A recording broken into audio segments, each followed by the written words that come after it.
point que je voulais soulever aujourd'hui dans cette crise dont personne ne parle, quand les télévisions internationales parlent de déplacer vers le Libéria, c'est un point très essentiel. D'où viennent ces déplacés-là? On nous parle de 400 disparitions à Abidjan, mais d'où viennent les 20 000 Ivoiriens qui sont réfugiés au Libéria aujourd'hui? Moi, pour vous dire, c'est que ces réfugiés-là viennent des zones qui sont couvertes par la rébellion. Ces Ivoiriens qui sont brimés dans le nord et dans l'ouest de la Côte d'Ivoire, occupés par la rébellion, c'est ceux-là qui fuient vers le Libéria. Et on ne nous dit pas aujourd'hui la vérité. On nous parle de disparition à Abidjan. Mais qu'est-ce qui se passe au nord de la Côte d'Ivoire? Moi, c'est ma question que je veux poser à cette communauté internationale qui parle de PTI, qui parle de toutes ces actions soi-disant qui existeraient à Abidjan. Moi, je crois qu'en termes d'ingérence, le problème qui est le plus préoccupant, c'est la position des États-Unis dans la crise ivoirienne. Rappelons que vous résidez aux États-Unis. Je réside depuis 10 ans aux États-Unis et on avait eu grand espoir, après le discours du président Obama au Ghana, dénonçant le fait que l'Afrique était en retard. On est surpris que M. Obama donne de son administration une telle image. Parce qu'effectivement, c'est cette instabilité-là qui fait que l'Afrique n'avance pas. Et on est surpris que la première crise en Afrique, dans la première crise en Afrique, M. Obama n'ait pas une position qui soit constructive, mais qui aille dans le sens d'une guerre. Je ne pense pas que ce soit la meilleure chose à faire.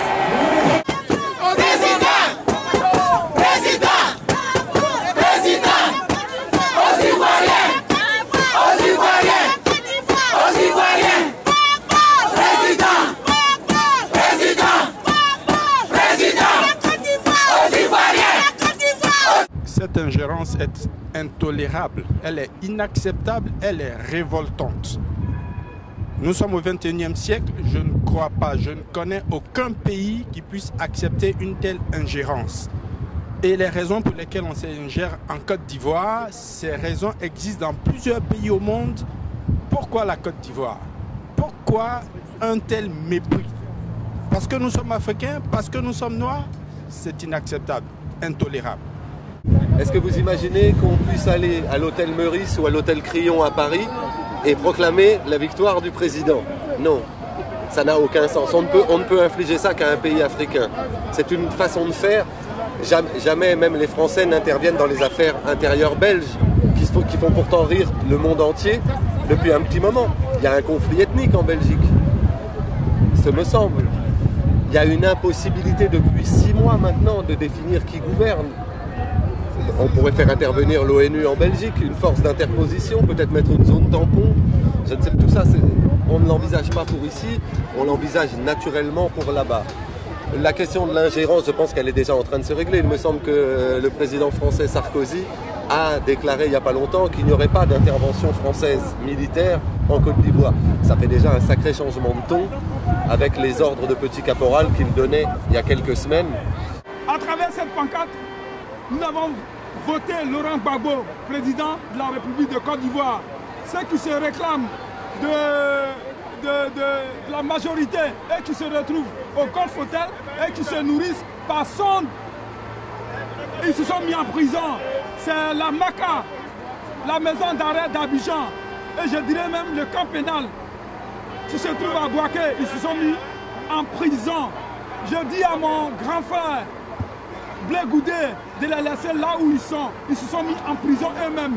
La communauté internationale peut soutenir un candidat donné. Mais si celui-là n'a pas gagné, il n'a pas gagné. C'est ça que les uns et les autres doivent comprendre. Parce que si un État a besoin d'une reconnaissance internationale pour exister, comme critère d'existence, un chef d'État n'a pas besoin de la reconnaissance internationale. Un chef d'État élu a besoin de l'investiture des institutions d'une république, et c'est cela que nous sommes venus dire. La Constitution, c'est le droit suprême d'une nation et elle doit être respectée. Le fait de ne pas respecter nos constitutions, c'est vraiment ne pas respecter le peuple même, la nation ivoirienne. La Côte d'Ivoire n'est pas la capitale de la CEDEAO. La CEDEAO ne choisira jamais un président de la Côte d'Ivoire. Nous les Ivoiriens, quand on dit la Côte d'Ivoire ou le peuple ivoirien, il faudrait que les gens sachent faire la différence. Il y a la CEDEAO et le peuple ivoirien. Nous sommes le peuple ivoirien. Nous ne voulons pas la guerre. Et j'insiste sur un point, moi je suis un excellent Français. Je ne suis pas un traître au mien. C'est lui. Qu'est-ce que ça veut dire un excellent Français? Ça veut dire quelqu'un qui a une certaine idée de ce que peut être un État, la République, puisque c'est le contrat social dans lequel la France vit, et de ce que ça implique en termes de respect des constitutions des autres. Et là-dessus, les positions du président Sarkozy ne sont pas des positions françaises. Ce qui nous amène à nous demander à qui appartiennent les intérêts que le président Sarkozy défend. Sont-ce les mêmes que ceux de Vincent Bolloré et de M. Bouygues? Je ne pense pas.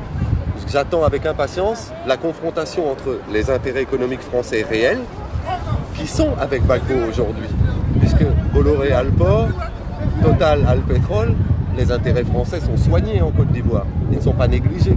Ils entreront fatalement en opposition avec les intérêts que représente Nicolas Sarkozy dans cette affaire, qui sont ceux d'Exxon et de quelques autres multinationales américaines.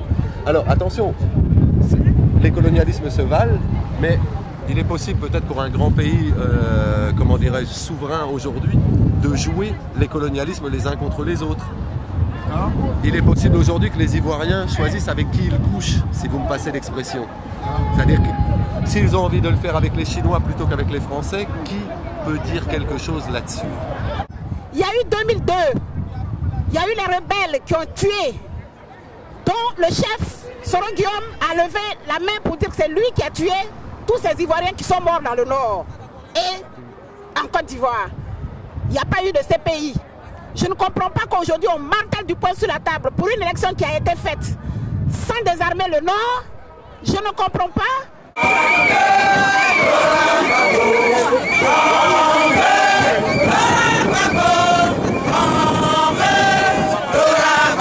C'est le peuple qui l'a choisi. C'est simple. Attendons ce que va dire l'ONU sérieusement. Pas les déclarations d'intention dans lesquelles on prête à l'Union africaine des condamnations qu'elle n'a pas portées, ou on prête à la CEDEAO un pouvoir qu'elle n'a pas, etc., etc. Ou même cette révélation, j'ai découvert moi que pour beaucoup de gens, la commission électorale était indépendante. Alors qu'elle ne l'est pas, puisqu'elle était à 80% RHDP. Donc il faut d'abord, je pense, ne pas se heurter au peuple. Je pense que les peuples sont frères. Le peuple français ou le peuple belge peut comprendre ce que le peuple ivoirien dit. La question sont les États, les structures. Et aujourd'hui, pour la France, de ce que je peux dire, il y a une fissure nette entre la position française du président Sarkozy, la position française du Quai d'Orsay, qui n'est pas la même historiquement. La preuve, tous les vieux gaullistes sortent des bois et tous sont favorables à Gbagbo. C'est extraordinaire quand même que des vieux gaullistes préfèrent Gbagbo à Ouattara. Pourquoi? Mais peut-être parce qu'il y en a un qui représente le nouvel ordre mondial, Ouattara, le FMI. Tout ce qui est mondial, de toute façon, il faut s'en méfier. Moi, mon message, c'est un message d'union et d'unité.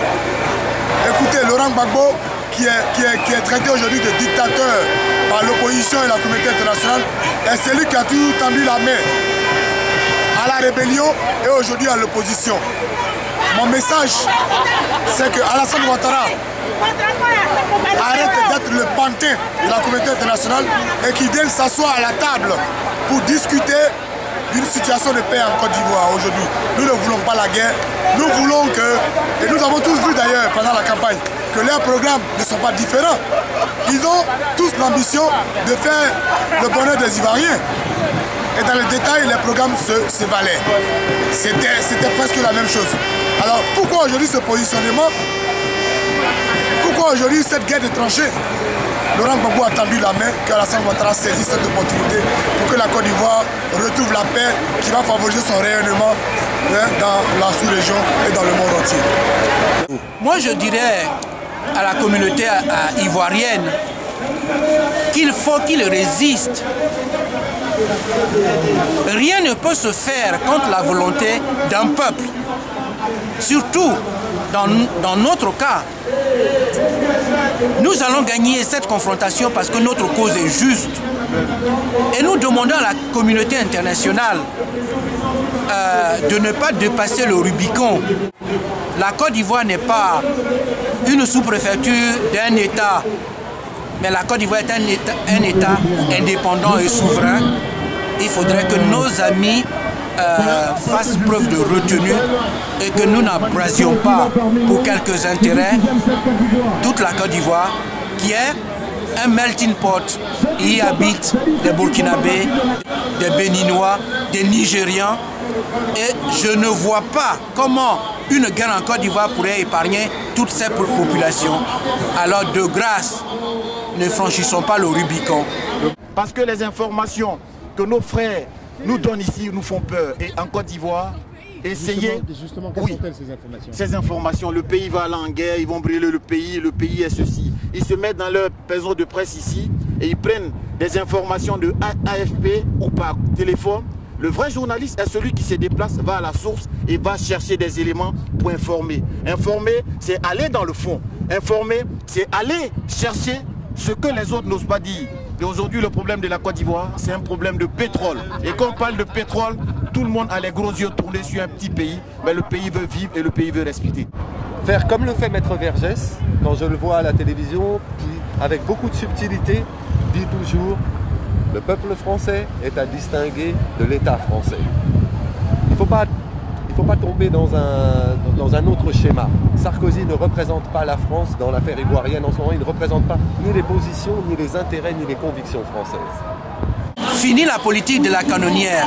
Fini cette époque où la France ou les autres pouvaient venir d'un coup de canon remplacer un président africain par un autre.